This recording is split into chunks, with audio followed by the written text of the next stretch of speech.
The restaurant had always been noisy on Friday evenings. The smell of roasted garlic and sizzling butter hung in the air, weaving itself into the clinking of cutlery and the low hum of 100 conversations.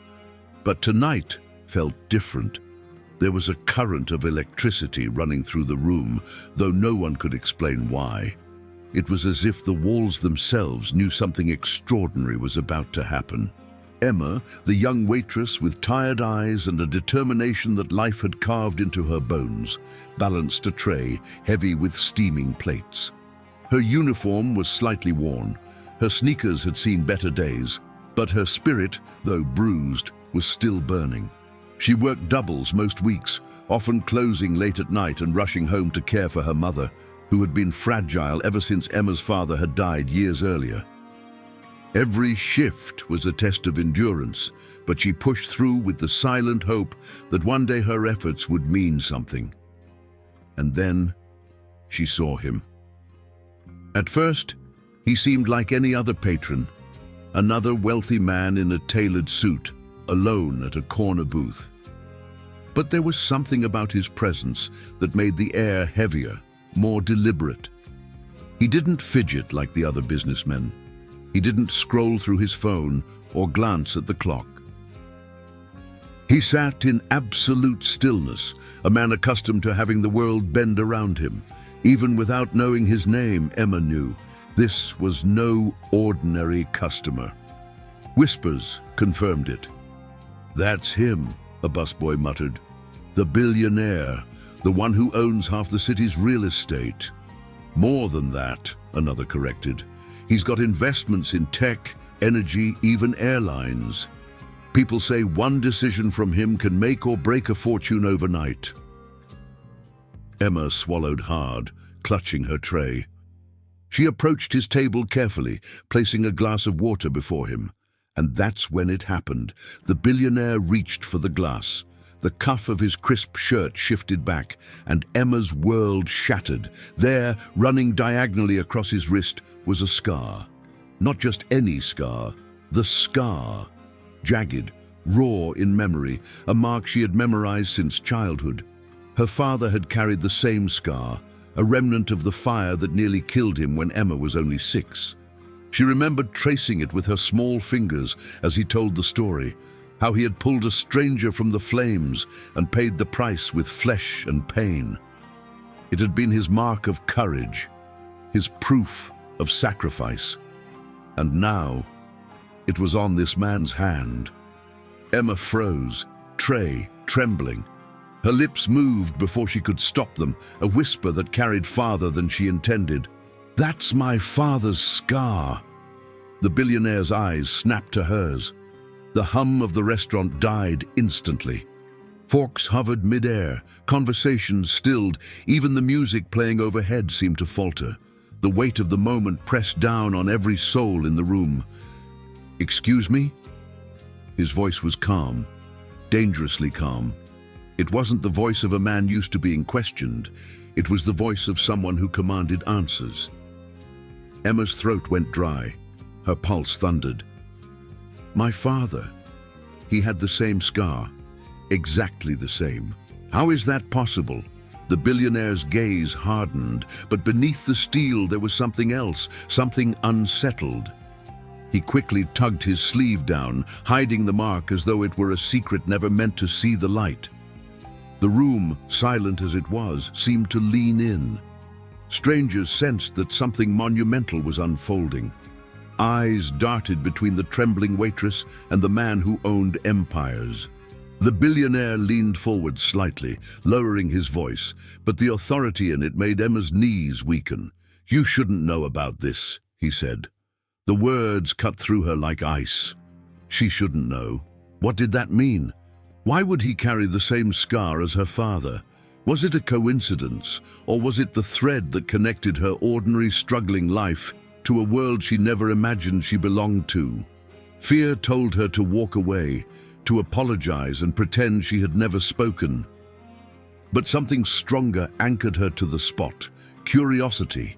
The kind of curiosity that could unravel her entire existence if she dared follow it. And that was when she realized This scar wasn't just a mark on his wrist. It was a doorway into secrets her family had hidden and truths this billionaire would rather keep buried. The restaurant staff exchanged nervous glances. A customer at the next table whispered, "What's happening? Do they know each other?" Another muttered, "That scar, I've seen it before. It's in the papers." Emma's breathing grew uneven. Her palms were slick with sweat.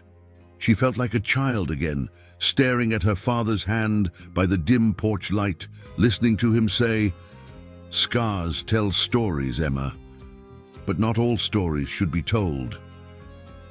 And now, standing here, she realized she was about to hear the story no one ever dared to finish. The tray in Emma's hands felt heavier than it was. She placed it down with trembling fingers, pretending to adjust the silverware just to hide the tremor. Her heart beat so loud she thought everyone around could hear it. The billionaire's eyes hadn't left her since the words slipped out of her mouth. "That's my father's scar." A scar was just a scar, wasn't it? Yet the way he reacted told her it wasn't. He had hidden it quickly, like a thief caught with evidence. Why would a man of his stature, someone who could silence rumors with money and influence, care about a waitress recognizing a mark on his skin? Unless that scar wasn't random, unless it carried a history, a shared history. Emma tried to shake it off, moving to another table, forcing herself to smile at customers who were already whispering about what had just happened. She caught fragments. "Did you see her face? She knows something. That billionaire, what's his name again? He doesn't like attention. Strange. Scars don't lie. Maybe they're related." Every whisper fed her unease. She didn't like being the center of attention, yet here she was, holding a secret that seemed bigger than her life. When she glanced back toward the corner booth, the billionaire was still watching her. Not in anger, no. His stare was sharper than that. It was the gaze of a man calculating, as if running probabilities in his head. Did she know too much?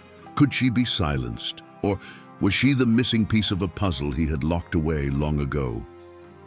Emma excused herself to the kitchen. Inside, the manager cornered her, voice harsh. "What did you say to him?" "Nothing," she lied, wiping her hands nervously on her apron. "I just served his water." The manager lowered his tone but leaned in, eyes darting nervously toward the dining room. "That man isn't someone you want to play games with. He owns properties across the state. If you upset him, we all pay for it. Do your job and leave him alone. Understood?" Emma nodded, though the manager's warning only deepened her curiosity.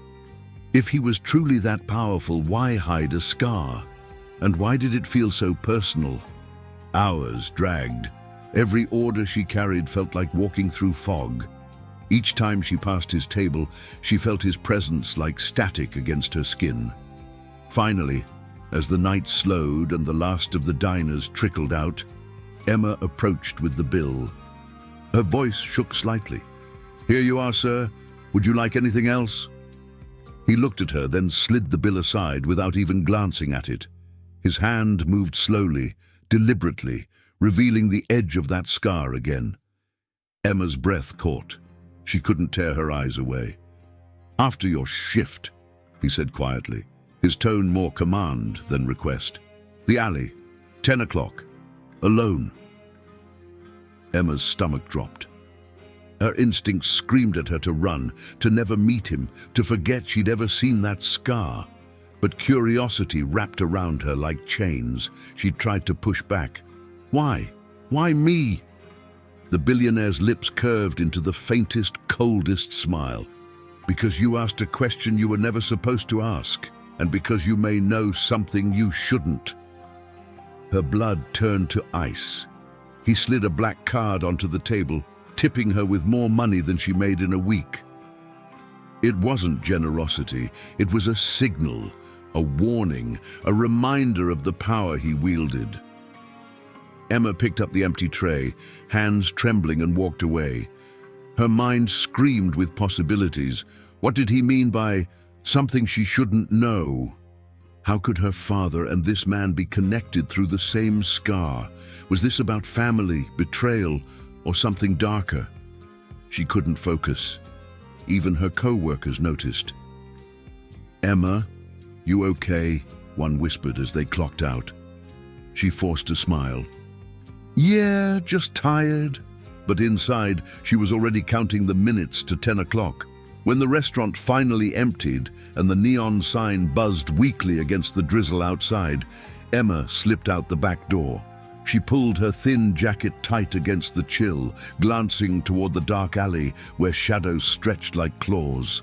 Her heart pounded as footsteps echoed, slow, deliberate. The billionaire emerged from the darkness, coat collar high, face half-shadowed. For a moment she thought he looked almost human, weary even, but then his eyes locked on hers, and all she saw was a storm. "You shouldn't have spoken tonight," he said, his voice low and sharp. "But since you did, I need to know everything you think you know about that scar." Emma swallowed hard. The truth was, she didn't know anything, just that it was identical to her father's. But confessing ignorance felt dangerous. She had walked into a game without knowing the rules, and this man was the kind who never lost. Still, fear couldn't silence her. "My father had the same scar," she whispered, "and if you carry it too, that means you knew him, or you know what happened to him." For the first time, the billionaire flinched. It was subtle, almost invisible, but Emma caught it, and in that fraction of a second she realized the scar wasn't coincidence. Her father and this man were tied by something far bigger than she imagined, and she wasn't sure she wanted to know the truth. The alley smelled faintly of rain and gasoline. A flickering streetlight buzzed overhead, casting long shadows that seemed to sway with every breath of wind. Emma's pulse hammered in her throat as she stood before the billionaire. Her arms crossed tightly against her chest, as if that fragile barrier could protect her from the storm swirling in his gaze. He didn't speak right away. Instead, he studied her as though measuring the weight of her soul. For the first time, Emma noticed how tired he looked beneath the surface. The faint lines etched across his face weren't just from age. They were from battles fought, secrets carried, and perhaps guilt too heavy for even a billionaire's fortune to erase. Finally, his voice cut through the silence. "Your father." He paused, almost choking on the word. What was his name? Emma hesitated. The air between them thickened with suspense. Was it safe to say it? Did he already know? She decided there was no going back now. "Daniel Brooks," she whispered. "He died 12 years ago. At least. That's what we were told." The billionaire's jaw tightened. For the briefest moment, his composure cracked, and Emma saw something raw flicker in his eyes. Recognition, pain, regret. Her heart seized. "You knew him," she accused, her voice trembling with both hope and fury. "Didn't you?" He didn't deny it. Instead, he stepped closer, lowering his tone. "I didn't just know him. Your father saved my life." The words hit Emma like a thunderclap.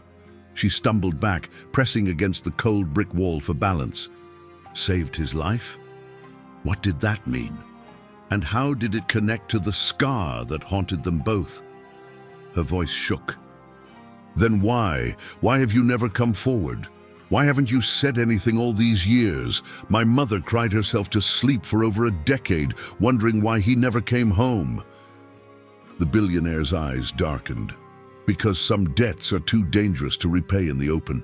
And because if I had revealed what really happened, you and your mother would have been in more danger than you could ever imagine." Emma's chest tightened. The night felt colder, sharper, as though the shadows themselves were listening.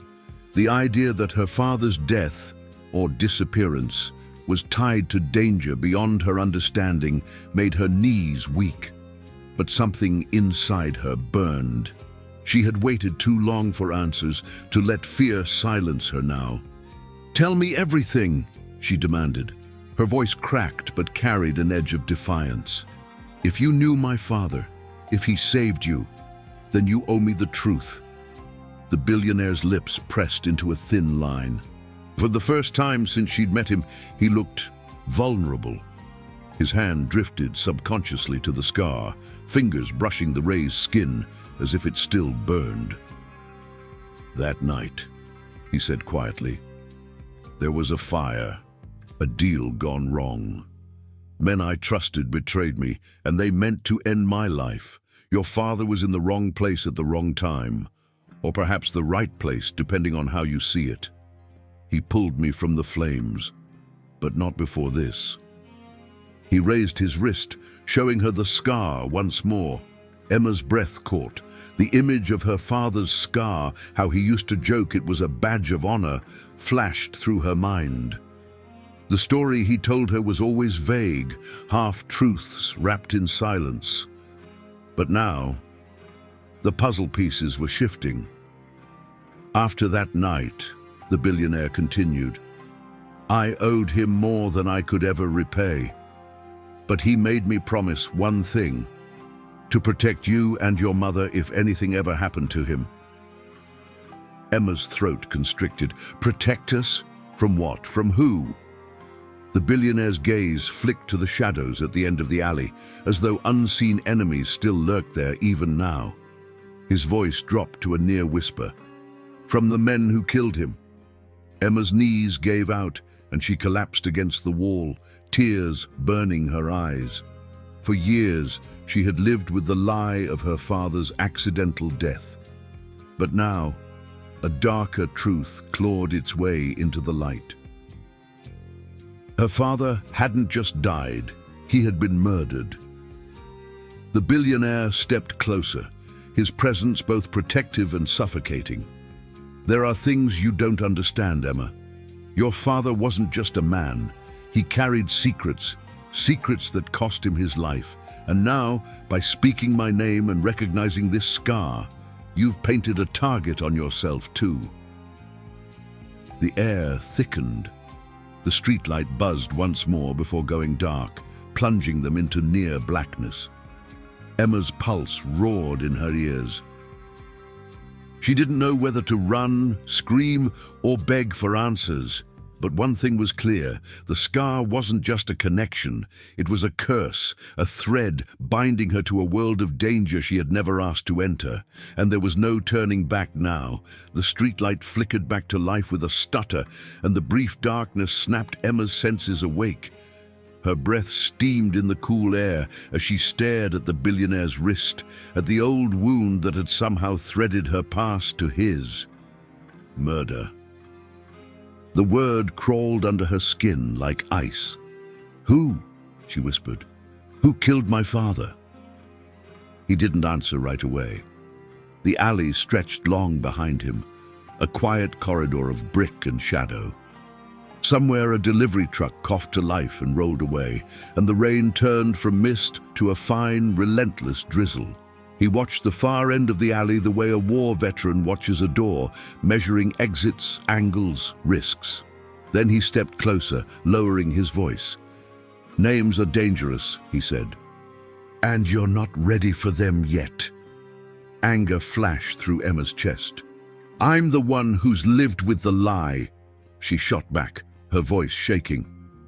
"I'm the one who found my mother on the bathroom floor the night we got the call, trying to breathe through sobs that never ended. I'm ready." A muscle twitched in his jaw. Readiness isn't the same as safety. He reached into his coat and Emma stiffened, every nerve on fire, until he pulled out only a small rainproof envelope. He held it out. "Your father told me to give you this if you ever found me." Emma stared. Her name was handwritten on the front, in blocky letters she knew by heart. Daniel Brooks had always written like he carved things, bold, certain. Her hands shook as she took the envelope, the paper already damp with drizzle. For a moment she just pressed it to her chest, too afraid to open the past.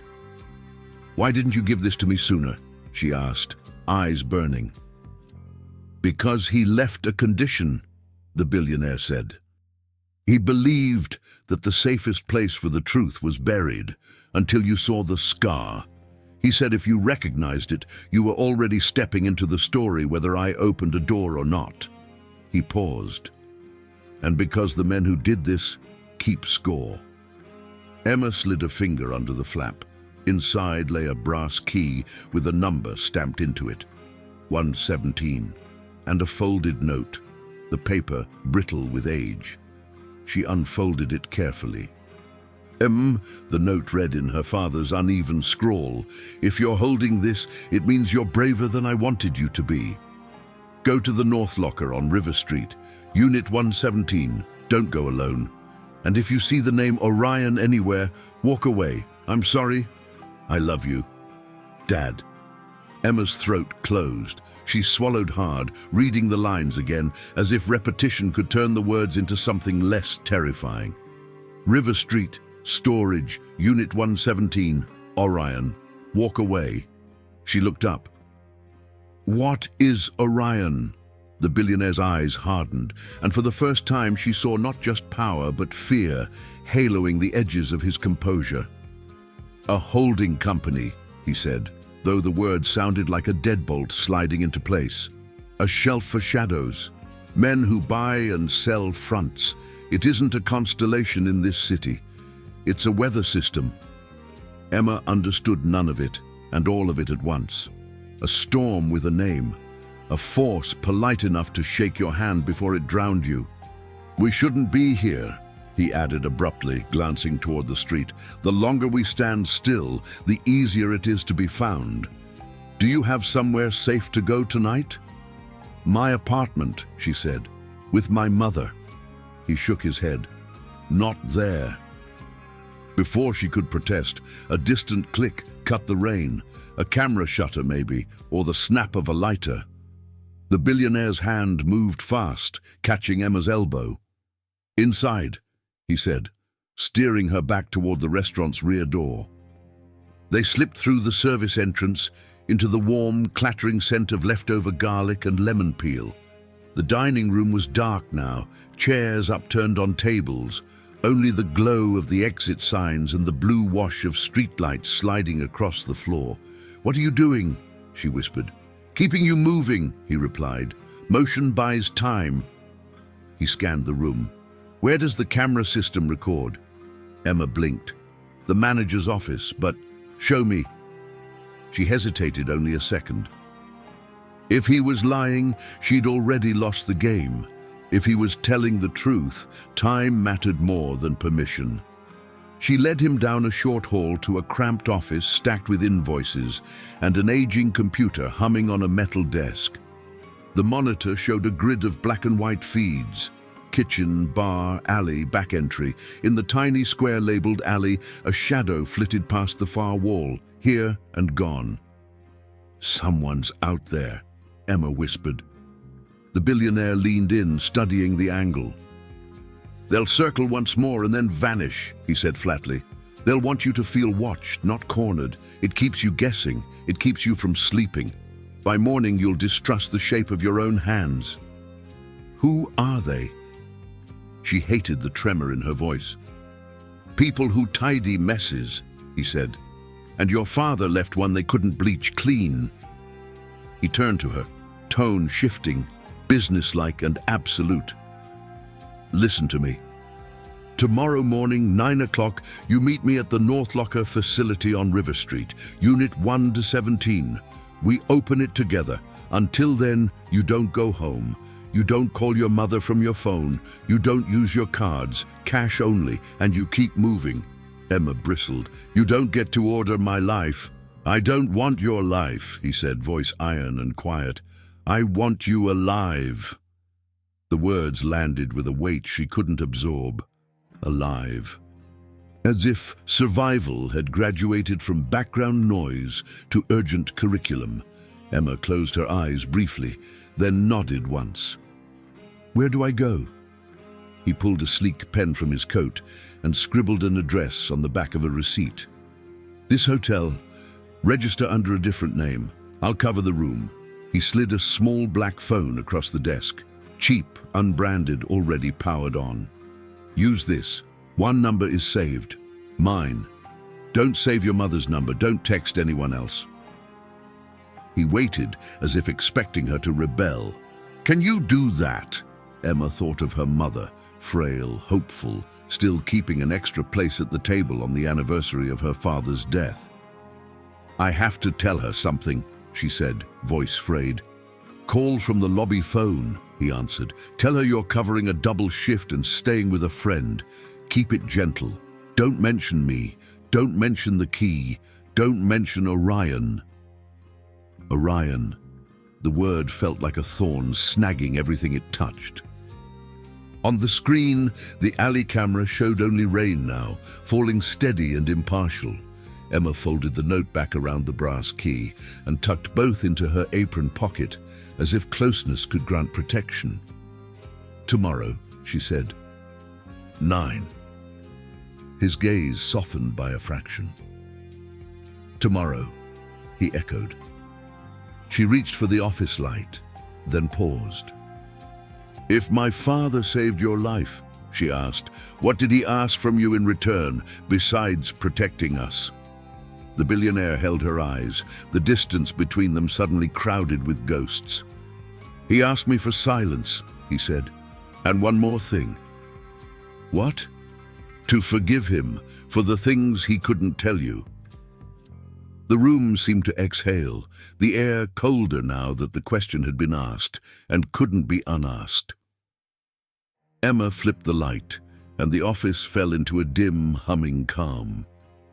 The billionaire led her back through the quiet restaurant to the service door. He paused, with his hand on the handle, listening to the wet hush beyond. "When you step out," he said, "turn left, not right. Left puts you under the awnings. Less sky, less chance of a lens. You'll go 3 blocks and catch a cab at the hotel line. Don't look back." "And you?" Emma asked. He almost smiled, a tired shadow of it. "I tend to be the thing looked at," he said. "It's both a curse and a shield." He opened the door. Rain breathed against their faces. For a heartbeat they stood there, 2 lives threaded by heat and ash, and a scar that should never have matched. Then Emma stepped into the night, turning left, counting her breaths. She didn't look back. Behind her, the billionaire watched the alley angles again, waiting for that soft, unmistakable click in the rain. When it came, distant and deliberate, he closed his eyes for 1 second. Then he vanished into the city that had made him powerful and left him hunted.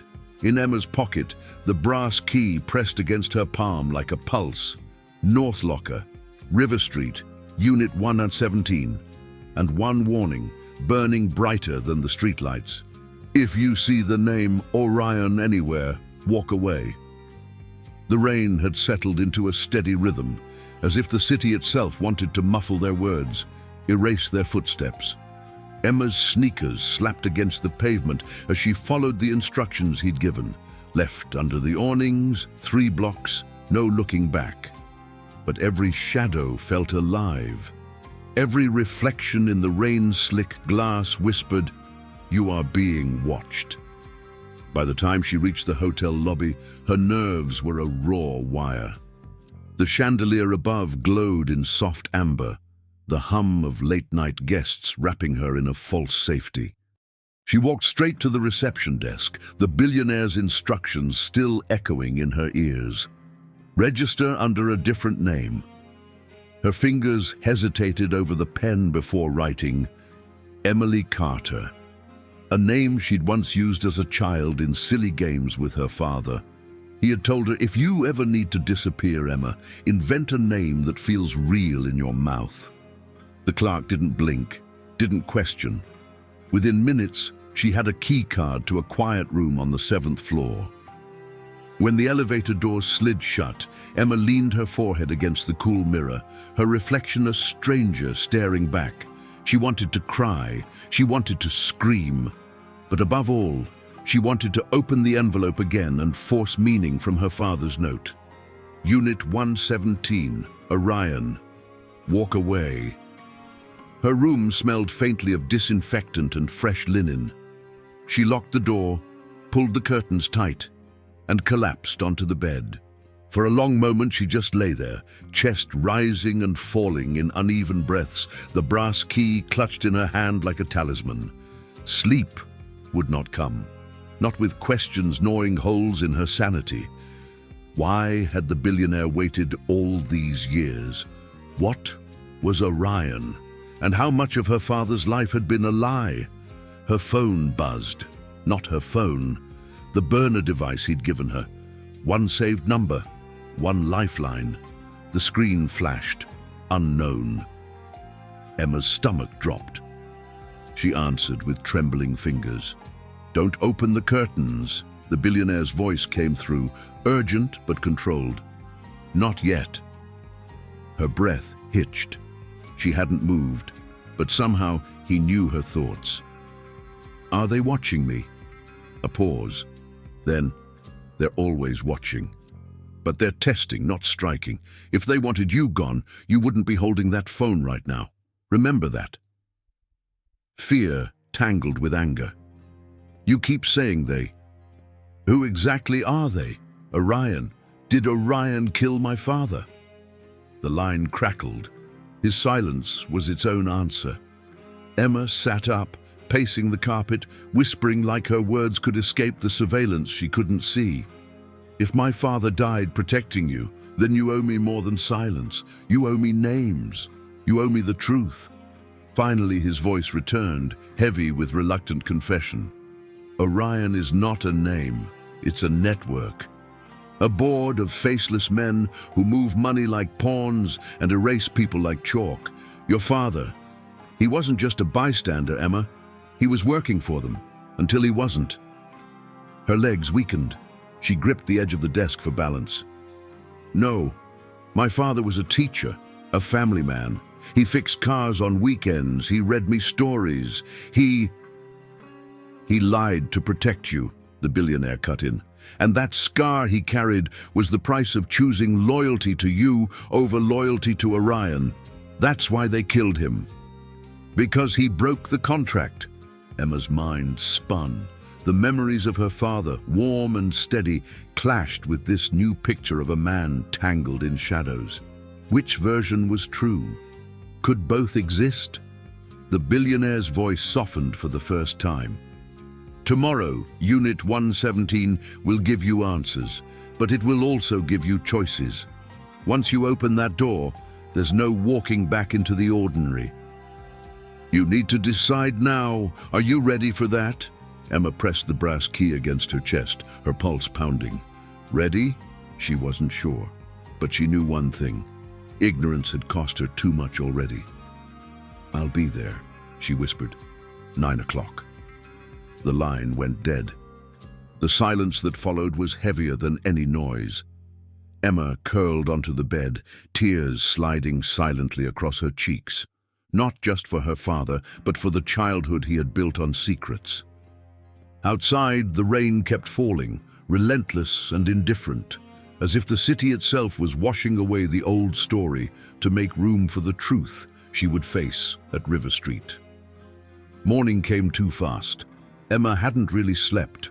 Her dreams were jagged pieces of fire, shadows with no faces, and her father's voice calling her name from somewhere she couldn't reach. By the time dawn broke through the hotel curtains, her body was running on adrenaline alone. She dressed simply, pulling her jacket close, the brass key in her pocket heavy as stone. Every step toward River Street felt like walking deeper into a story that had been waiting for her since childhood.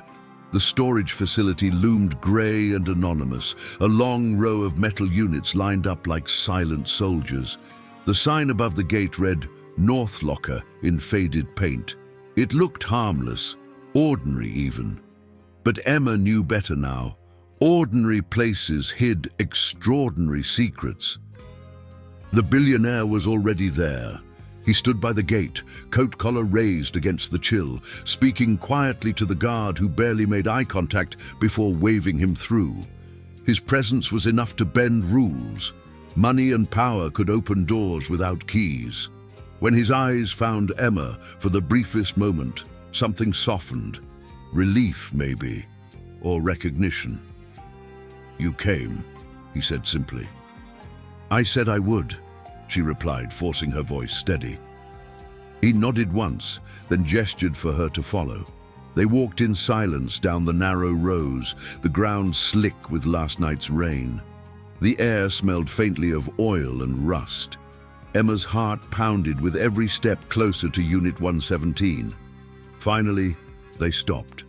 The number was stamped in fading black paint above the corrugated door, 117. Emma's hand shook as she pulled the brass key from her pocket. It was small, ordinary looking, but she could feel the weight of her father's life pressing from it. She slid it into the lock. The click was louder than she expected, echoing down the row like a gunshot. "Before we open this," the billionaire said, his tone measured, "you need to understand something. Whatever is inside, it doesn't just belong to you. It belongs to the kind of men who don't forgive theft. Once you look, they will know someone has broken the silence." Emma swallowed hard. "You said they already know. Last night, those shadows." He nodded grimly. "Yes, which means the safest lie is gone. Now we move with the truth." With trembling hands, Emma pulled the door up. It groaned loudly, revealing a dim, dust-laden unit. At first glance, it looked like any storage room, boxes stacked high, a few pieces of old furniture draped in cloth. But as the light shifted, Emma saw the truth. On the concrete floor sat a lock trunk, military green, scarred by time. Papers were stacked neatly on top, files bound with twine, yellowed at the edges. On one, stamped in bold letters, "ORION Confidential." Her breath caught. The name felt poisonous in the air. She crouched, fingers trembling as she reached for the top file. The billionaire stepped closer. "Careful," he warned, though his own hand lingered as if drawn to it by gravity. Emma opened the file. Inside were photographs, grainy surveillance shots of men in suits, meeting in rooms without windows. One of them was her father. He looked younger, sharper, his eyes hard in a way she had never seen at home. Another photo showed him shaking hands with the very billionaire now standing beside her. Emma's world tilted. "He worked with you," she whispered. The billionaire's jaw tightened, for a time until he chose a different side. What side? The side that cost him his life. Emma flipped deeper into the file. Reports, financial records, code names scribbled in margins. And then letters. Dozens of them written in her father's handwriting, but not addressed to her or her mother. They were addressed to the Council of Orion. Each one was half report, half confession, speaking of meetings, shipments, coded agreements. Her stomach turned. Her father had been part of them, but at the bottom of the pile lay one envelope, marked differently. Emma picked it up, her name scrawled again across the front. Hands shaking, she tore it open. Inside was a single line written in hurried ink. "If you read this, they will come for you next. Trust no one, not even the one I saved." Emma's eyes darted to the billionaire. The words echoed like thunder. "Not even the one I saved." Her father's warning had singled him out. She stumbled back, clutching the note. "He meant you," she whispered, voice breaking. The billionaire's expression darkened, unreadable. "Or he meant the men behind me. Be careful, Emma. Warnings are weapons. Sometimes they're written to protect you. Sometimes they're written to test you." Her pulse roared in her ears. For the first time since meeting him, she wasn't sure if the scar bound them as allies or as enemies. Behind them, the sound of footsteps echoed faintly down the rows of storage units. Slow, deliberate. Someone else was here.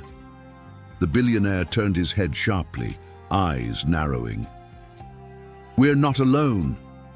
Emma clutched the note tighter, fear clawing at her chest. The key to her father's truth had opened more than secrets. It had opened the hunt. The footsteps were not the careless kind of a customer who'd lost their unit number. They were measured, unhurried, almost theatrical, the kind that wanted to be heard. Emma's breath snagged. The billionaire's eyes slid to the side, calculating distances, the length of the corridor, the nearest exit, the blind spots between cameras mounted under the eaves. He closed the trunk with a quiet thud and with one smooth motion stepped in front of Emma, not shielding her so much as reshaping the angles of the room. "Put the files back," he murmured. Emma's fingers trembled as she slid the ORION. Confidential folder beneath the stack, burying her father's letters like a heartbeat under blankets. She tucked the note, "Trust no one, not even the one I saved," into her sleeve, the paper burning against her skin. The footsteps stopped 3 units away. Silence. Then a man's voice, mild as room temperature water. "Unit 117. Funny how certain numbers keep coming up." Emma recognized the cadence before she recognized the face. Mr. Halverson, the North Locker facility manager, the same grey cardigan, the same clipped politeness he'd used when the billionaire spoke to the guard at the gate. He stepped into the light, hands visible and empty, a smile that didn't reach his eyes. "Morning," Halverson said pleasantly. "Routine inspection. You'd be surprised how many renters forget their payments. We like to keep things tidy." The billionaire didn't move. "You've never done an inspection with me on site." "True," Halverson's smile twitched. "But then, you've never opened this particular box." His gaze flicked to Emma, and the smile warmed as though he'd turned a dial. "Ms. Carter, is it? Registration log says you checked into the Rosemont last night, 7th floor, room 706. Lovely view. How's the sleep?" Emma's stomach dropped through the concrete, her hotel alias, her room. "How?" Halverson spread his hands as if reading her mind. "Housekeeping, lobby cameras, lobby phones. The city is a generous giver, if you know which palms to grease." He tipped his head toward the unit. "Your father was a meticulous man, Ms. Carter. Shame about his debts." "Debts?" Emma rasped. "Debts of silence," Halverson said, and in the fluorescent hum his voice lost its friendliness, became something thin and sharp. "He broke them. We tidy broken things." The billionaire's tone iced over. "Get to your point." Halverson's eyes glittered. "You opened a door that was meant to stay shut. We'll be taking custody of its contents." He moved forward a half step. The billionaire shifted, a small adjustment that changed everything, and Emma finally understood what the room had been telling her. He'd positioned himself between Halverson and the trunk, between Halverson and her. Not because he was noble, because he was a strategist. "Emma," he said without looking back, "lock the unit." Her hands fumbled for the pull. She slid the corrugated door down a third of the way, enough to make access awkward, not enough to trap them. It felt like lowering a visor before a collision. Halverson tutted softly. "You think I came alone?" He lifted 2 fingers, and from farther down the row, the echo of movement answered him. 2 silhouettes, one tall and rope-thin, the other with the thick-necked stillness of a hired glacier. Their suits were wrong for a weekday morning, too crisp, too empty of wrinkles. Their eyes were wrong too, flat, cataloguing. Emma's mouth went dry. "Police," she whispered, though she knew better. "Contractors," the billionaire corrected, "with better benefits."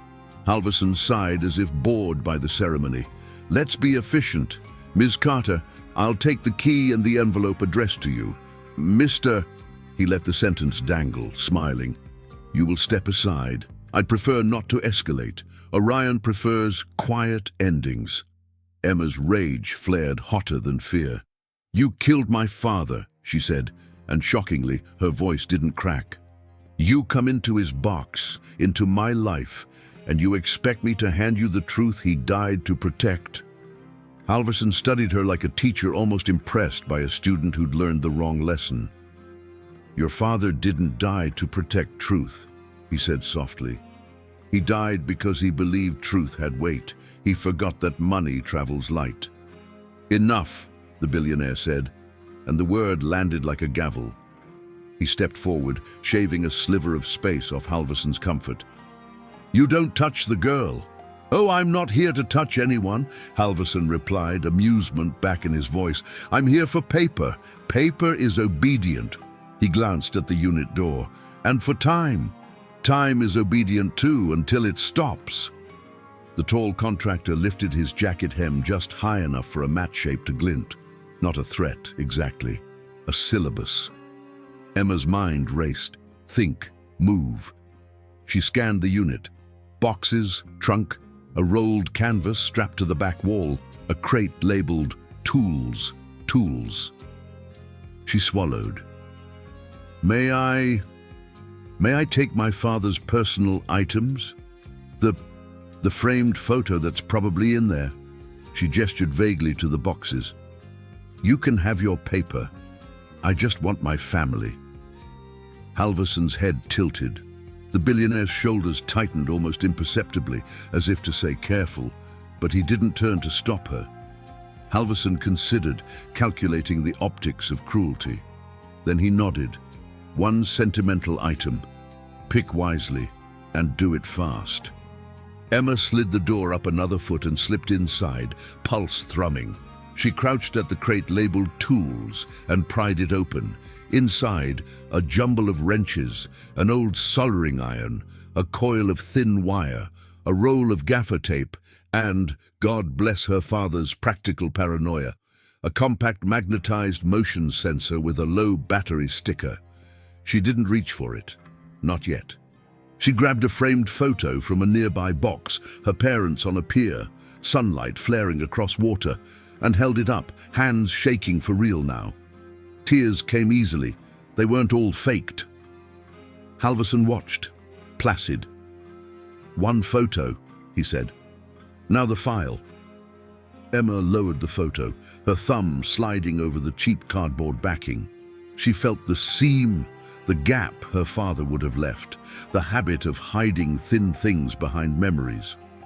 The burner note scratched her wrist. Trust no one, not even the one I saved. Take the photo, the billionaire said, voice cool. Leave the paper. He was playing with leverage she couldn't see, or shielding her from a choice that would write itself in blood. Emma nodded, hugging the frame to her chest. As she moved, her elbow brushed the canvas roll on the back wall. It shifted, light as a map tube. A second seam, a second habit. She straightened. Fine, she said to Halverson. But you don't get the key. It's mine. Halverson's smile thinned. Keys open more than doors, Ms. Carter. They open attention. He nodded at the tall contractor. Collect. The contractor stepped forward, and the billionaire moved like a door slamming shut. He didn't lunge. He rearranged. A wrist twist, a shoulder angle, the smallest shift of gravity, and the contractor's outstretched hand became a pivot he couldn't control. The man stumbled, caught himself, recalculated. The thick-necked one flexed fingers like a promise. Stop, Halverson said sharply, irritated now. No broken bones, paper only. Emma let the irritation bloom, let it blind him a degree. Then she slid the photo frame against her ribs and with her free hand palmed the magnetized sensor from the tool crate, rolling it under the lip of the corrugated door. The magnet caught with a whisper. She toggled its tiny switch. A red dot blinked once, hesitant, then steadied. If anyone crossed that threshold after they left, the sensor would ping the burner phone, her father's old trick for knowing when the past tried to walk again. Enough theater, Halverson said, bored. Ms. Carter, the file. Emma looked at the billionaire. For one ragged second, she searched his face for a signal. Ally. Enemy. Not even the one I saved. His gaze was unreadable, but the tiniest fraction of a nod told her he understood something about what she'd just done, even if he didn't know what. She grabbed the ORION folder, heart pounding, and pushed it toward Halverson. He took it with ceremony, as if accepting a medal he hadn't earned. Good girl, he murmured. Leave the trunk, leave the key, and leave this place thinking you still have a future. Sometimes mercy is more efficient than punishment. Emma hugged the frame tighter. "You don't get the key," she said again. This time her voice didn't tremble. Halvorson considered forcing the issue, calculated the angles. Then he smiled as if offering magnanimity.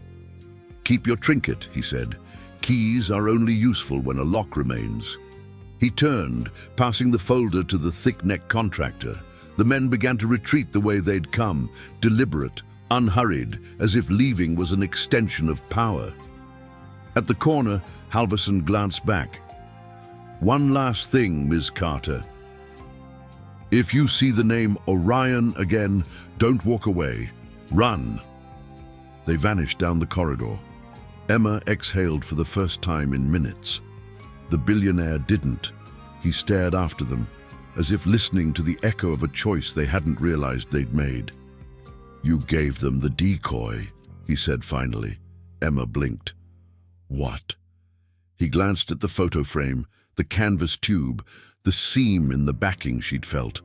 A corner of his mouth moved, not quite approval, not quite relief. "Your father taught you well." Emma looked down at the frame, at the innocent gloss of a happy day by the water. She slid a fingernail into the cardboard seam and felt it. A thin packet, no thicker than a postcard, taped flat, humming with the weight of a different kind of paper. Not obedient at all. The silence left by Halvorson and his men clung to the storage unit like smoke that refused to clear. Emma stood frozen, her breath ragged, the framed photo pressed to her chest. The billionaire remained at the threshold, gaze fixed on the corridor long after the footsteps had faded. His stillness was unnerving, less fear, more calculation, as though he were already running through the next 12 possible moves. Emma's hands shook as she slid her nail into the cardboard seam again. Inside, hidden behind the glossy photograph of her parents on the pier, was the packet she had felt earlier. She pulled it free. It was thin, sealed in wax, stamped with a faded emblem, 3 overlapping circles with a line through the center.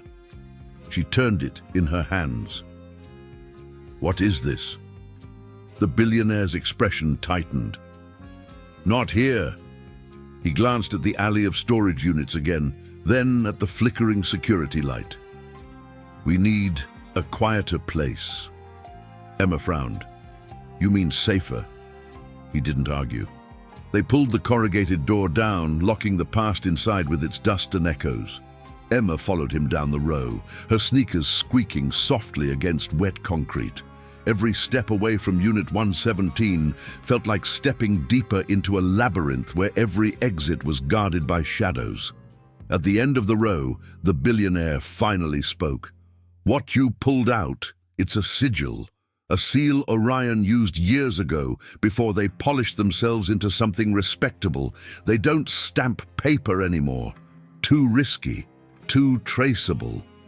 "Then why was it in my father's frame?" "Because he wanted someone to know where to dig. That emblem ties to their earliest deals, the ones they'd rather bury under new shell companies." He stopped abruptly, turning to her. "You have to understand, Emma. Orion doesn't erase mistakes. They erase people who notice them."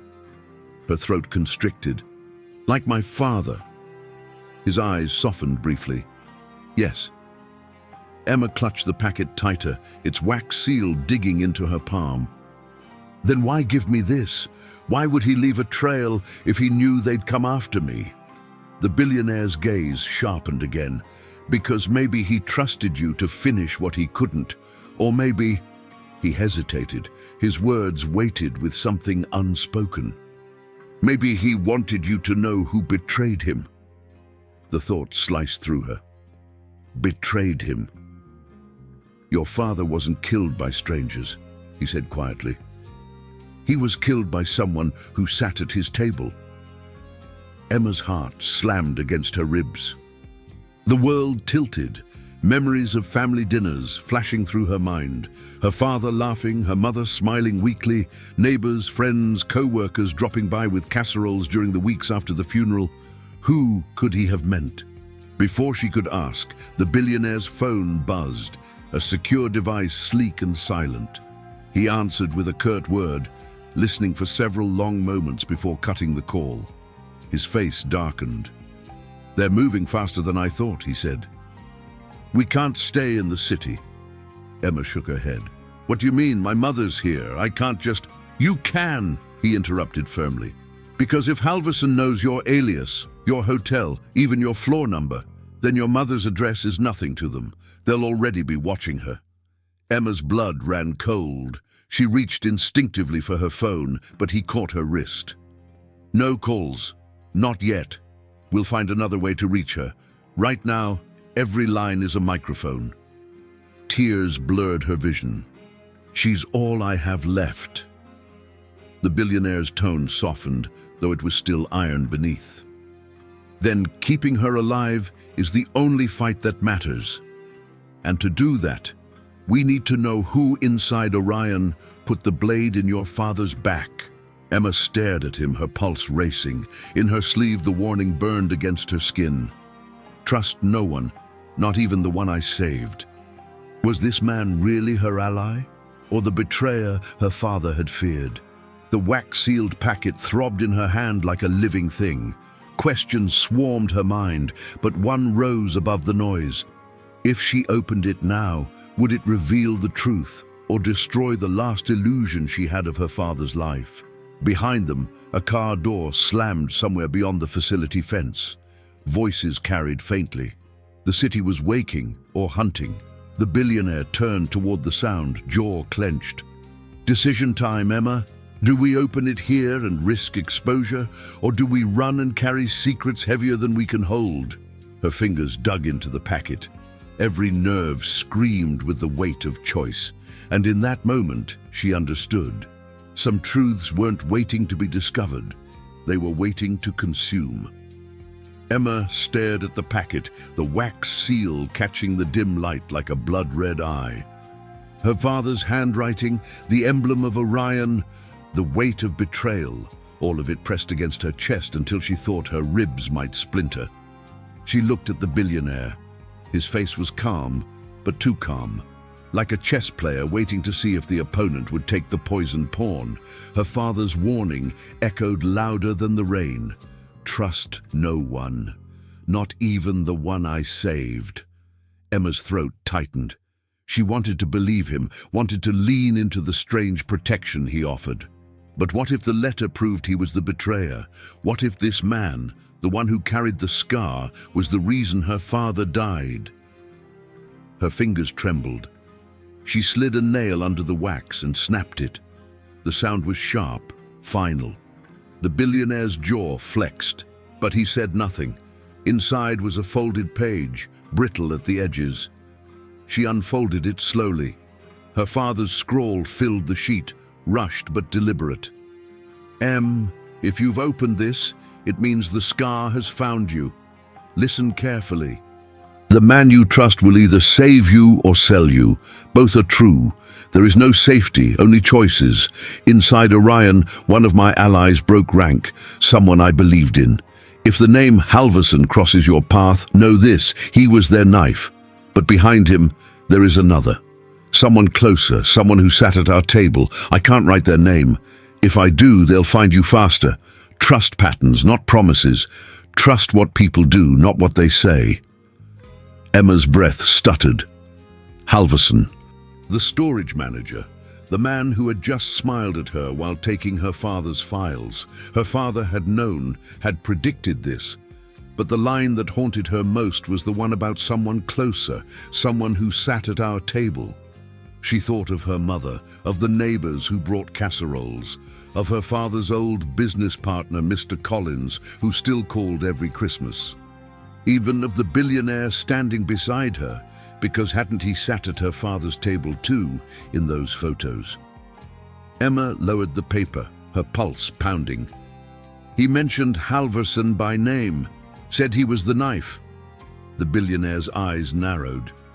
Your father wasn't wrong. But he also said someone else closer, someone who sat at our table. Who is it? Who did he mean? The billionaire's silence was answer enough. He didn't know, or he wasn't saying.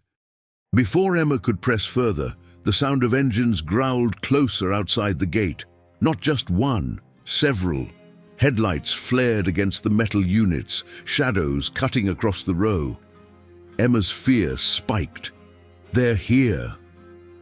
The billionaire's voice dropped to a razor whisper. We should never have opened it here. They traced us faster than I thought. Emma stuffed the note back into the frame, pressing it against her ribs. What do we do? He scanned the rows, his mind a map of exits and probabilities. We split. 2 targets are harder to box than 1. They'll chase me. I'm the bigger prize. You take the back fence. Get to the river. Hide the packet. Whatever happens, don't let them take it. Emma shook her head violently. No, I can't. You can. His tone left no room for argument.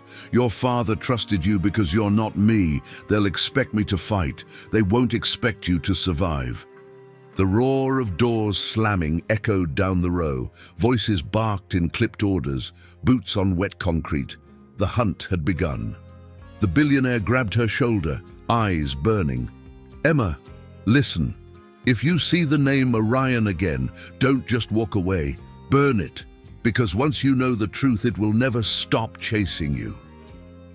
Her chest tightened. Fear tangled with fury. And for a fleeting second, she realized the choice her father had left her wasn't between truth and ignorance. It was between being prey and becoming a player. Emma nodded once, tears burning her eyes. Then she turned and ran. The billionaire stepped into the open, his figure framed by the glare of headlights, drawing the wolves to himself. Shouts exploded. Footsteps thundered. Emma didn't look back. The rain lashed against her face as she sprinted down the row, clutching the frame with the hidden packet inside. Her father's warning burned through her like fire. Trust patterns, not promises. Trust what people do, not what they say. And in that moment, running toward the back fence with shadows closing in, Emma realized she was no longer just chasing her father's truth. She was running straight into his war. Emma hit the corner and cut left, counting breaths like steps across a tightrope. The rows of units blurred into grey ribs, the chain-link fence flashing ahead like a net thrown across the world. Behind her, commands cracked through the rain, short, clipped, professional. They weren't guessing, they were executing. She palmed the burner, not to call, never to call, but to check the single icon her father would have loved, a tiny bell linked to the magnetized sensor she'd left under Unit 117's door. The screen pulsed once, then again. Ping.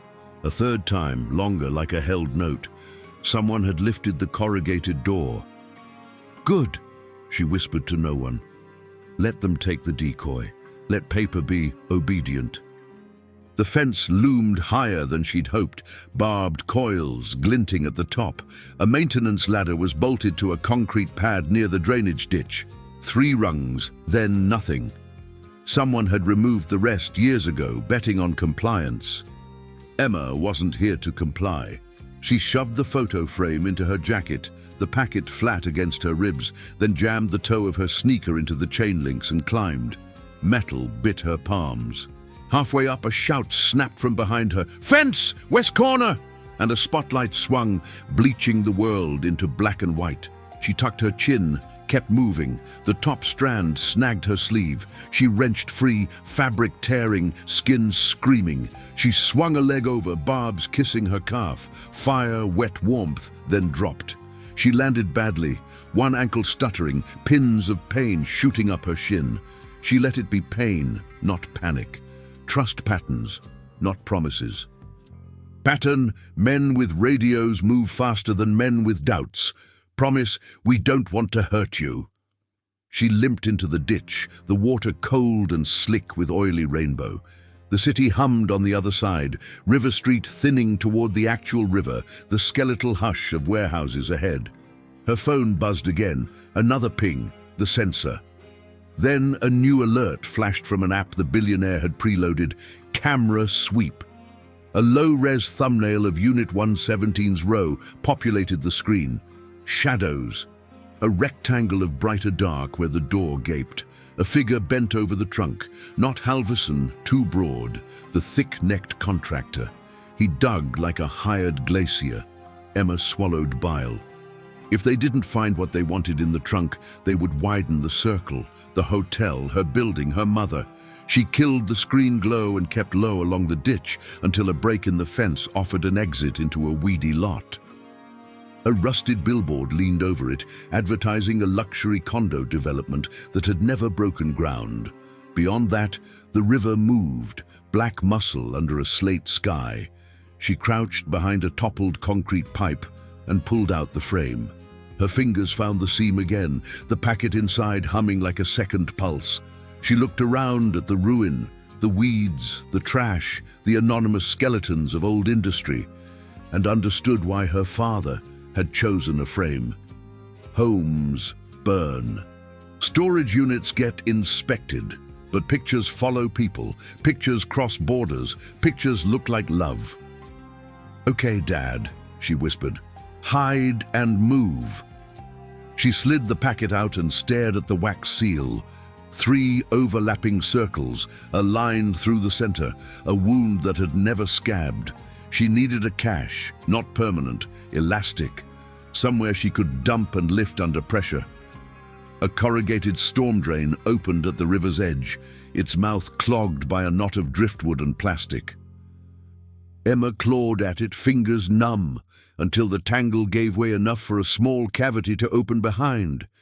She pushed the packet into the cavity and, after a heartbeat's hesitation, added a second decoy. The frame backing without the photo, cut and folded around a wedge of damp cardboard. She resealed the frame with a strip of tape from her pocket. "Servers carry tape," her father used to say, "because the world is always coming loose." Voices again, closer. 2 men, different cadence than before. Scouting, not striking. She slid the drain tangle back, smearing mud across her hands to erase the clean edges of her work. Then she crawled 3 meters upstream along the embankment, sank to her elbows in reeds, and let the river noise eat the sound of her breath. A flashlight combed the lot. Another skimmed the ditch. One beam paused on the torn thread of her sleeve snagged in the fence, then lifted, searching for the body that matched the clue. The men spoke into radios, irritably precise. "Negative on west exit, possible ditch trail, moving to river line." Emma let her heart beat slow by force, counting backward from 20. When the beams drifted past, she waited longer than comfort allowed, then longer still, until the world's edges softened again. Her burner buzzed once more. Ping! Then a text she hadn't expected. "Move south, keep water on left, do not return to street, unsigned, not from the Billionaire's saved number." A one-way message routed through some blind alley of networks. Her stomach ice-picked. Trust patterns, not promises. The pattern said only he had this channel, but promises rot. Could Orion spoof it? Could Halverson? She studied the exact phrasing. The Billionaire favored orders like chess notation, short, geometric, meet, 9, left, not right. This one carried his rhythm. Still, she hesitated. Another beam broke across the reeds. Decision. She kept the water on her left and moved, silent, bent, a ghost hugging the edge of a black muscle that didn't care who drowned in it. Twice she froze as patrols cut the bank. Once she slid into the water up to her knees, letting current take sound instead of shoe soles. Under a low bridge, she found brief shelter, graffiti, cigarette filters, a bouquet of dead flowers wired to the railing, the city's altar to a name no one had scrubbed away. She pressed her back to cold concrete and listened to the bridge thrum with passing trucks. Above the river, stink lay another smell. Cedar and soap, ridiculous out of place. She almost laughed. Then a shape detached from the pillar shadow and became a man. He stayed 3 meters away, hands visible, body turned, so he was half-profiled to the river, as if expecting it to make an argument. No coat collar raised this time. Just a face rain had washed honest. "You moved," the Billionaire said softly. Emma didn't lower her guard. "You texted from a number I don't recognize." "Burn the old one," he answered, voice steady. "Halverson will have it by now." She weighed the pattern, the cadence, the impossible stillness around him. "If you're Orion, why save me?" "Because I don't clean their floors," he said. "I build rooms they can't find." A pause. "And because your father didn't just save my life, Emma. He traded me his." The bridge thrummed. The river answered. Somewhere to the north, a siren lifted and fell. "Where's the packet?" he asked. Emma felt the slow, stubborn smile of someone who had already chosen a side. "Not obedient," she said. "Exactly where paper refuses to be." For the first time, a real smile ghosted his mouth. "Good." He stepped closer, careful, as if approaching a drawn bow. "We can't run forever. We need to make Orion come to us on ground we choose." "Bait?" Emma asked. "Proof," he said. "And a wound they can't bandage." She thought of Halverson's mild voice, of the men with glacier hands, of her mother setting an extra plate each year. She thought of the scar that matched a wrist across a gulf of class and power and fire. Her fear folded into something harder. "What do you need me to do?" she asked.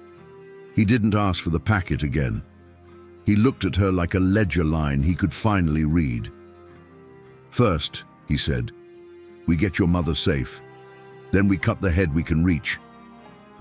"And the one we can't?" Emma asked. He glanced at the river, black muscle rolling toward a sea that swallowed names. "We teach it to bleed." The bridge rattled with the weight of a passing truck, but under its concrete ribs, Emma felt the shift of something greater, her life tilting onto a road with no return. The billionaire's words hung between them, proof, bait, a wound Orion couldn't heal. Emma's mind circled her father's note. Trust patterns, not promises. Trust what people do, not what they say.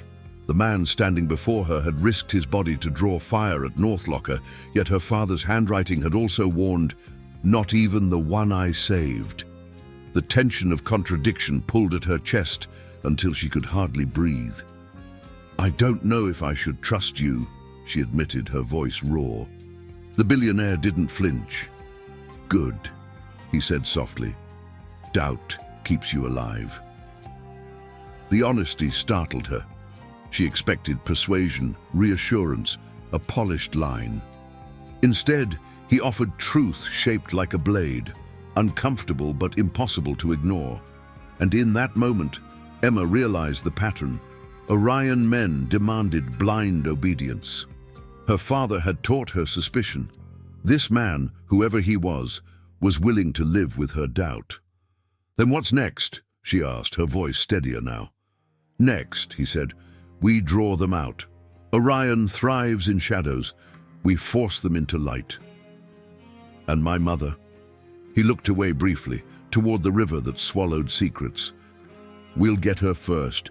But understand this, Emma, if Orion knows where you slept last night, they know where she lives. We may already be too late." The words slammed into her like a fist. Panic surged, but she caught herself before it could break her. Think. Patterns. If Orion wanted her mother gone, they would have acted. But if they wanted leverage, they'd keep her alive. For now. Emma lifted the frame again, fingers brushing the photo that hid her father's secret. "Then we need to move fast," he nodded. "South Pier, 30 minutes. I have someone there who owes me a favor. If we can reach him, we'll have safe passage out of the city." Emma frowned. Safe? Or safer? The faintest shadow of a smile ghosted his lips. Safer. They left the shelter of the bridge, keeping to the reeds, the river a black compass on their left. The city's hum grew louder, the creak of cranes, the metallic groan of cargo ships. Emma's ankle still ached from her fall at the fence, but adrenaline numbed it. The only thing she felt clearly was the weight of the packet still hidden in the storm drain, its absence against her ribs like missing armor. Every corner looked like an ambush, every window a potential scope. She caught herself glancing at him more than once, measuring the set of his shoulders, the steadiness of his stride. He was calm, yes, but not casual. A man walking with danger stitched into his skin. "Why you?" she asked suddenly. "Why did my father save you of all people? Why not let Orion clean their own mess?" He slowed, his face shadowed by the rusted edge of a crane. For a long moment, he didn't answer. Then, "Because I was young, arrogant. I thought I could play Orion at their own game. Your father knew better. He dragged me out of fire and left himself behind." His eyes flicked to her. "And I've been carrying that debt ever since." Emma's throat tightened. The scar wasn't just a mark of survival, it was a ledger of guilt. She wanted to believe him. God, she wanted to, but her father's words twisted like glass in her memory. Trust no one. A sudden burst of static crackled through the night. The billionaire stiffened, pulling a slim receiver from his coat. A voice, cold and clinical, threaded through. "Target moving south, female with male escort. Authorization, ORION Delta 5. Emma froze. Her pulse thundered. They weren't just hunting, they were coordinating, and they had eyes on her now. The billionaire crushed the receiver in his hand, plastic snapping under his grip. His eyes burned with urgency. "They know. We don't have 30 minutes, we have 3. He grabbed her hand, pulling her toward the pier as the sound of engines roared behind them, headlights sweeping the waterfront like blades of light. Emma's heart pounded as she ran, every step pounding out the same rhythm in her head. Truth or betrayal, ally or enemy, it doesn't matter now. Just survive. And as the pier loomed, the smell of salt and iron filling her lungs, she understood something chilling. Survival was only the first move. The real war had just begun. The pier stretched out like a skeletal finger into the black river, its planks slick with rain, its lamps flickering with sickly yellow light. Cargo containers loomed on either side, stacked like mute tombstones, graffiti scarring their metal hides. Emma's lungs burned as she and the billionaire sprinted down the uneven boards, the roar of engines growing louder behind them. She clutched the photo frame to her chest, her father's warning like a drumbeat in her mind. Trust patterns, not promises. The pattern was clear. Orion moved in silence until the moment of strike. Now the strike was coming. The billionaire slowed as they neared the end of the pier, scanning the shadows. "There," he whispered, pointing toward a rusted freighter moored at the far side. A single light burned in the cabin, a signal, subtle, coded. "My contact." Emma's breath caught. "Someone you trust?" "Someone who owes me," he said flatly, "which sometimes lasts longer than trust." Before she could reply, the sound of boots hit the pier behind them, sharp, synchronized. A spotlight flared, slicing through the dark. Voices barked commands. The chase was no longer a rumor. "Go!" the billionaire hissed.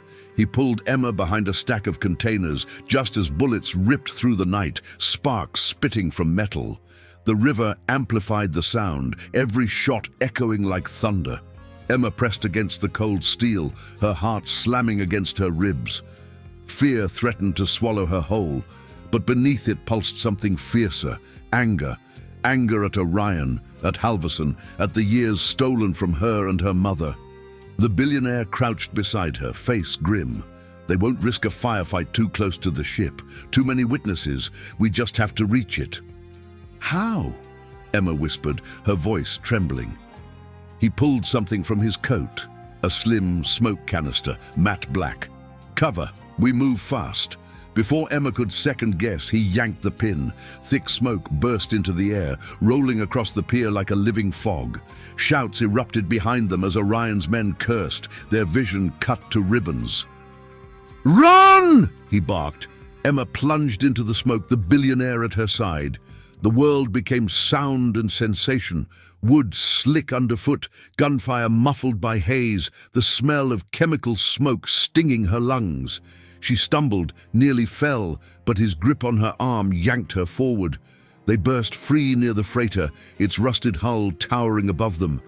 A rope ladder dangled from the side, swaying with the river's current. A figure leaned over the railing above, silhouetted against the cabin light. "Climb!" the billionaire shouted. Emma grabbed the ladder, her hands slipping on wet rope. She hauled herself up, her muscles screaming, the frame wedged against her jacket.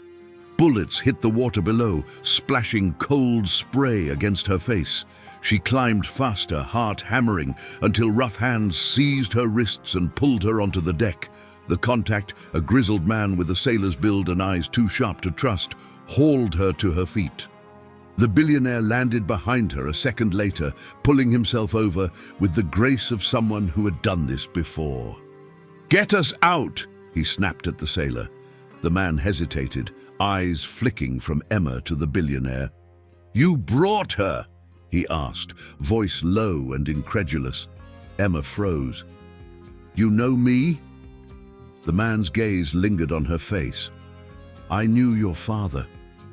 His voice softened, almost regretful. "And I told him once, secrets like his don't stay buried, not even for his daughter." Odund, the words sliced through Emma's chest. Her father's world was larger and darker than she had ever imagined. The billionaire grabbed the sailor's arm. "We don't have time for stories. Move!" A horn wailed as the freighter's engines rumbled to life. The ship shuddered, pulling slowly from the pier. Shouts erupted from Orion's men, their flashlights slashing across smoke and steel, but the widening gap of river water cut their path. A few rounds cracked through the air, ricocheting harmlessly against the hull. Emma staggered to the railing, chest heaving, watching the pier shrink behind them. For the first time since opening Unit 117, she felt a flicker of safety. Fragile, temporary, but real. Then the sailor spoke again, his voice like gravel carried on the wind. "Your father left something with me too," he said, eyes steady on Emma. "Not files, not money, a truth. And if you want to survive what's coming, you'll need to hear it." Emma turned to face him fully, the river wind whipping her hair, her pulse still racing. The billionaire stood beside her, his jaw tight, as if he already knew what was about to be said. And Emma realized the war hadn't followed her onto the ship. It had been waiting here all along. The freighter groaned as it cut through the black water, engines thrumming like a giant heart below deck. The sailor led them toward the aft cabin. A narrow room with a bolted table, a rust-streaked porthole, and a kettle that smelled faintly of overboiled tea. He shut the door, clicked a deadbolt, and for the first time since River Street, the world fell away to a hush where words could land without being chased by boots. He didn't offer names, he didn't need to. His face carried the map of a life spent in ports that never asked questions. "You said you knew my father," Emma began, still clutching the photo frame. "What did he leave with you?" "A choice," the sailor said, "and a warning." His gaze slid to the billionaire, then back to Emma. He knew Orion would prune the tree but not burn the roots. He hid pieces of truth in people, not places. People move. People can decide. Emma felt the packet's absence like a missing tooth. The storm drain hid it, but its gravity pulled at her anyway. "What truth?" The sailor reached under the table and brought up a small tin, worn, dented, taped along the rim. He set it down between them. "He asked me to hand this back only if you ever came looking with your own feet, not someone else's orders." He lifted the lid. Inside lay a folded photograph, a keycard with a hairline crack through it, and a thin strip of audio tape wound on a plastic hub. Emma stared. The photograph on top had been cut from a larger print. 3 figures remained, cropped to torsos and hands on a table full of coffee rings. One of the hands, brown from sun, scar notched by fire, was her father's. Another was unmistakably the billionaire's, younger, unscarred, a heavy signet ring glinting. The third hand wore a delicate bracelet Emma recognized with a jolt, so violent her breath left her. Her mother's. The room tilted. "No," she whispered. She couldn't have. The billionaire's eyes closed a fraction, as if bracing for a blow that still found its mark. The sailor tapped the photo, gentle as a confession. "It was a meeting before the fire," he said. "Your father brought her once. Said better to keep the secrets that touched the house inside the house." He shifted his gaze. "She didn't sit in the councils, but she sat at that table." Emma's mind reeled. The line from her father's letter screamed up from memory. Someone closer, someone who sat at our table, closer than partners, closer than friends.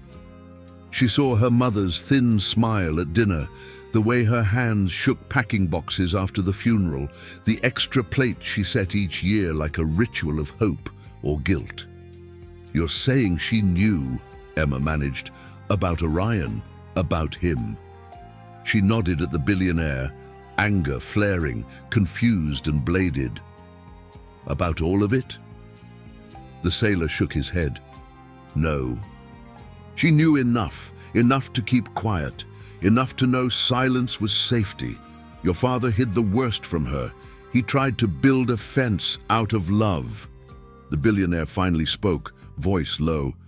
"He begged me never to go near her again. Said my shadow would make the house cold." Emma's throat burned. "Then why is she in this photo?" "Because the day you choose enemies," the sailor said, "you show them what you're willing to lose." He nudged the key card forward. "This opens a vault in a private archive. Off books, high security, 2 floors below a museum Orion launders money through. Your father recorded something they couldn't bury without burning the building." Emma glanced at the tape. "Audio?" "Not a confession," the sailor said. "A meeting, names, sums, authorizations. It places Halverson as the knife, like your letter said, but it also records who sharpened him." He looked at the billionaire. "And it proves which deals you refused and which you took." Silence hammered the room. The ship thrummed. Emma's heart stumbled. The billionaire didn't look away. "Play it," he said. The sailor threaded the tape into a small, battered player he pulled from a drawer, the kind dockworkers used to check navigation memos before apps ate the world. The device whirred, hissed, caught. A room came alive. Glasses, distant traffic, voices filtered through a cheap recorder hidden under a table. "Indeed, Delta accounts move at midnight. Halverson signs, I countersign. No blowback, the girl doesn't know, she never will." A second voice, colder, smoother. Emma recognized the cadence, the measured authority that turned orders into inevitabilities. Her eyes snapped to the billionaire. He held her gaze. "Keep listening." "And if Brooks balks?" another voice asked. The smoother voice again clipped. "Then we light the match near him and call it loyalty." The player crackled. Emma's skin crawled. "Brooks," her father. The third voice, low, reluctant, knotted with worry, spoke at last. "We shouldn't bring his family near this." The smooth voice, "We already have." Silence. Then the scrape of a chair, the clink of a ring against glass. The tape clicked off. Emma realized she had moved without meaning to, retreating as if distance could pry the words from her ears. She swallowed hard, tasted metal. Whose voice was that? She asked, meaning the one that had turned her father into kindling. The sailor's gaze went to the billionaire.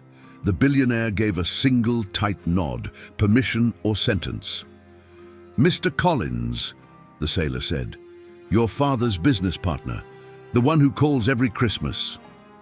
Air left Emma's lungs in a rush. She saw Mr. Collins's gentle eyes, the way he'd shown up with groceries after the funeral, his soft voice asking about school. Betrayal came dressed like kindness. It asked how you were holding up and meant, "Are you still blind?" "And the countersign," the sailor added quietly. "Halverson's, yes, but the countersign belonged to a private fund chartered under a board seat. Shell on shell, but the pattern points to a single chair." Emma forced the next words out. "Whose chair?" The sailor didn't answer. He didn't need to. The billionaire's mouth had gone hard, the scar on his wrist white as chalk. "Mine," he said. Emma's shock detonated into fury. I refused the move," he cut in, voice flint. "They kept my seat on the paper to force a majority. That's the play. You keep the perceived authority so the signatures look clean. Then you outsource the dirt to men like Halverson and paint the target on the dissenters. On your father." Emma's hands shook so violently, the photo rattled in its frame. "Trust no one, not even the one I saved." The tape had given her two truths that did not fit in the same room. The billionaire's name on a counter-signature. The billionaire stepping into gunfire for her at the storage unit. Which weighed more, ink on paper or blood on concrete? The sailor poured tea that had gone bitter with time and set it near Emma's untouched hand. "Your father asked me to tell you one more thing," he said gently. "He said when the day came, you'd have to choose a shape for your anger. He hoped you'd choose a shape that built a future, not one that only burned the past." Emma stared at the steam, lifting like a ghost. Her mother's bracelet glinted in the cropped photograph. Mr. Collins's soft voice echoed in her head. Halverson's mild threat slithered down her spine. "We take the vault," she said hoarsely. The billionaire's eyes sharpened. "It won't be simple." "Good," Emma said, surprising herself with the steel in her voice. "I'm done with simple." She looked from the tape to the keycard, to the man who might be her father's greatest debt or his most enduring mistake. "You said we need proof and a wound they can't bandage," she added. "That vault is both." The ship hit a swell. The kettle clinked. The sailor pushed the tin closer. "Then you'll need a map," he said, "and a way to make Orion show its face when the door opens." Emma stood, pocketed the keycard, and slid the cut photograph back into the frame. The packet waited in the river's mouth. The city's cameras blinked like tired gods, and somewhere inside a museum that smelled of polished stone, a door waited for a scar and a daughter. "Then let them look," she said. "Let them all look." And for the first time, the billionaire's smile wasn't tired, it was hungry. The ship carved its way downriver, the city lights shrinking behind them like a trail of dying stars. Emma sat stiffly at the table, the photo frame in her lap, her mind circling like a trapped bird. Her mother's bracelet in the photograph, Collins's voice on the tape, the billionaire's name tied to a counter-signature that damned him. Truth had become quicksand. Every step forward pulled her deeper. The sailor poured more bitter tea, but Emma didn't touch it. She needed clarity, not warmth.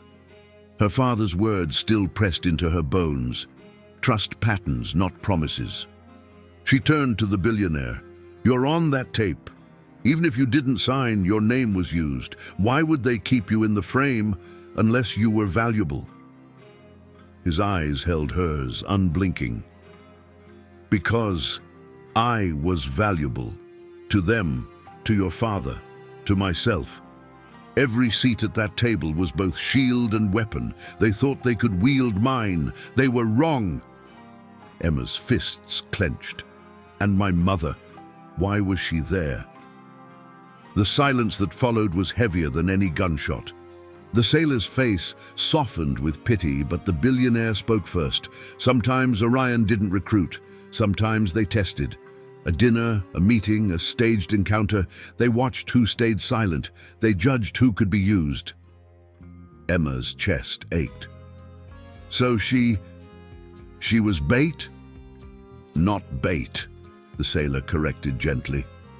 "Collateral. Your father tried to shield her, but he brought her into the light just once. Orion never forgets a face. The floor seemed to tilt. Emma clutched the table to steady herself. If her mother had known even a fraction, why had she never spoken? Why had she let Emma grow up blind to the shadows? Love or fear? Protection or betrayal? The billionaire leaned closer, his voice low, deliberate. You can't afford to fracture now. Orion feeds on divided families. They've broken dynasties by turning children against parents. Whatever role your mother played, she's not their knife. Halverson is. Collins is. Focus your fire where it counts. Emma searched his face, desperate for cracks. And you, where do you stand in all this? The scar on his wrist caught the cabin light, pale and brutal. On the same side I was the night your father dragged me from fire. Against them, always against them. The sailor slid the keycard across the table again, his rough fingers tapping once. This vault is the hinge. If you open it, Orion bleeds. But understand, once you use it, you'll be marked forever. They won't stop. Not in 10 years, not in 20. The girl who opened the door will never disappear again. Emma stared at the card. Its plastic edge seemed sharper than any blade. She thought of her father, of the packet sealed with Orion's emblem, of the photo showing 3 hands on a stained table. She thought of her mother's weary smile, of Colin's Christmas calls, of Halverson's mild, venomous voice. She thought of herself, running through alleys, scaling fences, burying proof in a river mouth. She was no longer just a waitress clutching her father's ghost. She was becoming something else. Her voice came out steady, colder than she expected. Then we open it, and we make them choke on their own secrets. The billionaire's gaze flicked with something sharp, approval or calculation. The sailor nodded slowly as though he had always known this moment would come. Good, he said. Then we plan. The vault sits under the Orion Museum of Antiquities, marble above, rot below. Guards in suits, cameras that never blink, alarms set to silence faster than sirens. You'll need a distraction loud enough to draw eyes away, and a hand steady enough to pull the trigger on the lock. Emma tightened her grip on the frame. For the first time, she didn't feel like she was drowning, she felt like she was choosing. And deep in her chest, beneath the fear, something dangerous stirred, the beginning of resolve. The freighter rocked against the current as the city receded into a blur of steel and neon, swallowed by the black river. Emma stood at the porthole, her reflection split across the glass like a ghost staring back. The sailor's words echoed in her head. The vault is the hinge. The keycard burned against her palm, light as plastic, heavy as destiny. Behind her, the billionaire and the sailor spoke in low voices, sketching maps of entry points, listing risks like grocery items, guards, sensors, silent alarms, the museum's pristine facade covering rot beneath. But Emma wasn't listening to logistics. She was listening to her heartbeat, steady now, as if it too had chosen a side. Her father had left her riddles, not answers. Trust no one. Trust patterns, not promises. Someone closer. And yet he had also left her weapons, a key, a packet, a voice captured on tape, a past heavy enough to crack the glass of Orion's immaculate empire. She turned, interrupting their hushed planning. We're not just opening that vault, she said firmly. We're broadcasting it. If Orion thrives in the shadows, then we drag them into daylight. The sailor frowned. Broadcasting will make you a target so large they won't stop until... Until what? Emma cut in, her voice sharp as steel. Until I'm gone. They already decided that when they killed my father, hiding won't save me. Light might. The billionaire studied her with an intensity that felt almost like recognition. She's right, he said finally. Secrets lose value the moment they're public. Orion doesn't fear guns, they fear exposure. Emma exhaled slowly, the river's salt sting filling her lungs. Then exposure is our weapon. The sailor's eyes narrowed. Exposure will put your mother in the crosshairs. Emma's voice faltered for the first time. She already is, and if she's been carrying a piece of this all along, maybe she's stronger than I thought. The cabin fell into silence. Only the hum of the engines and the slap of water against the hull remained. Then the freighter jolted. Not a wave, not the current, a shock, sharp and deliberate. The lights flickered once, twice, then steadied. The sailor swore under his breath and lunged for the deck. Emma and the billionaire followed, climbing the narrow stairs. What they saw made the river feel colder than ice. A second ship, a sleek black patrol boat with Orion's insignia hidden beneath false paint, slid up alongside the freighter. Armed silhouettes stood on its deck, rifles slung, helmets glinting in the dim light. A grappling hook clanged against the railing, biting into steel. "They found us," Emma whispered, her chest tightening. The billionaire's expression hardened, but his voice was calm. "No, they chose to find us. This isn't a chase anymore. This is a message." The sailor barked orders to his crew, but Emma barely heard them. Her eyes fixed on a figure stepping from the Orion boat to the freighter's deck with predatory grace. Halvorsen. His cardigan was gone, replaced with a tailored coat, but the same calm smile curved his lips. He looked up directly at Emma and bowed his head slightly, as if they were old friends meeting by chance. "Miss Brooks," he called across the storm-stained deck, his voice carrying too easily over the water. "Or should I say, Miss Carter? So many names. Your father taught you well." Emma's pulse thundered. Her father's warning rang in her head. "Trust no one, not even the one I saved." Halvorsen spread his arms. "You've been busy. Unit 117, the packet, and now a vault key in your pocket." His smile sharpened. "You've grown into quite the inconvenience." Emma's hand closed tighter around the frame hidden beneath her jacket. The photo, the secret inside, the choice her father had left her. The billionaire stepped forward, body angled like a shield, but Halvorsen's gaze slid past him, straight to Emma. "You can hand it over," Halvorsen said softly. "Or you can watch the river claim every person standing on this deck. Your father was brave. Don't make the mistake of being stubborn." The river's current pulled hard against the freighter. The grappling hook groaned. The night itself seemed to hold its breath. Emma met Halvorsen's eyes and, for the first time, didn't feel like prey. She felt like her father's daughter. Her voice cut the night.